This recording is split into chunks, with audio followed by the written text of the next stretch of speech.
ప్రసన్నతలో ఈ విధంగా ఉండటము చాలా గొప్ప అవకాశముగా ధన్యతగా భావిస్తున్నాను. I greet you all in the wonderful and matchless name of our Lord and Savior Jesus Christ. శక్తివంతమైన లేక ఉన్నతమైన ప్రభువైన యేసు నామమున మీ అందరికీ వందనాలు తెలియజేస్తున్నాను.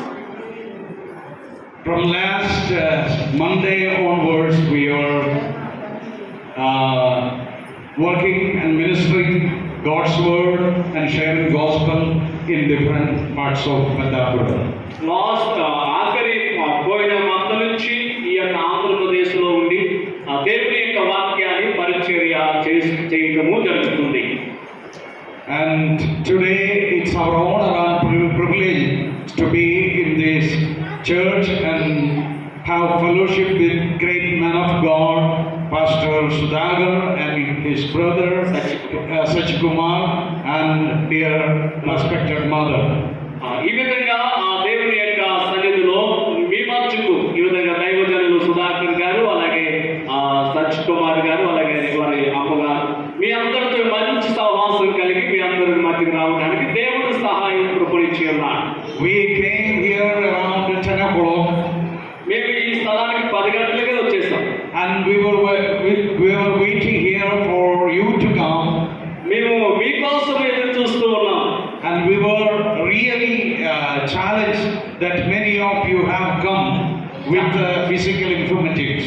చాలా మంది రకరకాల పరిస్థితుల్లో శరీర బలహీనతలో ఉన్నవారు రావటము చూస్తూ ఉన్నాం.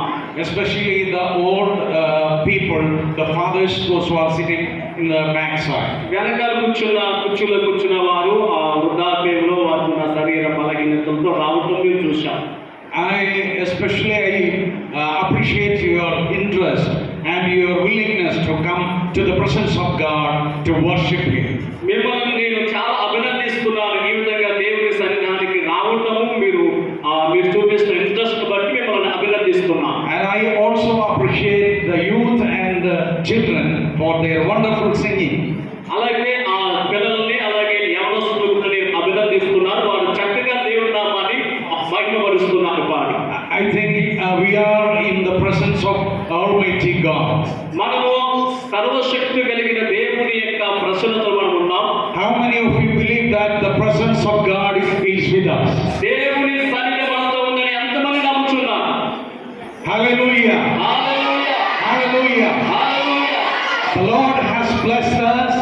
He has promised us that where one or two are gathered together in my name, I am in their midst. దేవుడు మనల్ని దీవించాడు. అలాగే దేవుడు మనకు వాగ్దానం చేశాడు. ఎక్కడైతే ఒకరు ఇద్దరు ముగ్గురు కూడి నా నామమున ఏకీభవిస్తారు వారి మధ్యన నేను ఉంటానని దేవుడు వాగ్దానం చేశాడు. Therefore today He is in our midst. అయితే ఈ రోజున దేవుడు మనతో ఉన్నాడు.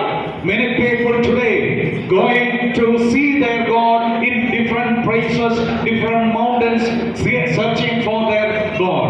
ఈ రోజున చాలా మంది ఆ దేవుని చూడడానికి, ఆ దేవునితో ఉండడానికి అనేక ప్రాంతాలలో దేవుని యొక్క సన్నిధిలో గడుపుతూ ఉన్నారు. They have to travel miles and miles to please their God and reach the presence of God.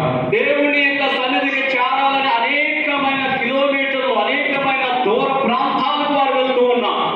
But we have a God who will come to our needs and bless us when we gather together. అయితే మన దేవుడు ఎలాంటి వాడంటే ఆయనే మన యొద్దకు వచ్చి మన అవసరతలన్నీ కూడా తీర్చే దేవుడై ఉన్నాడు.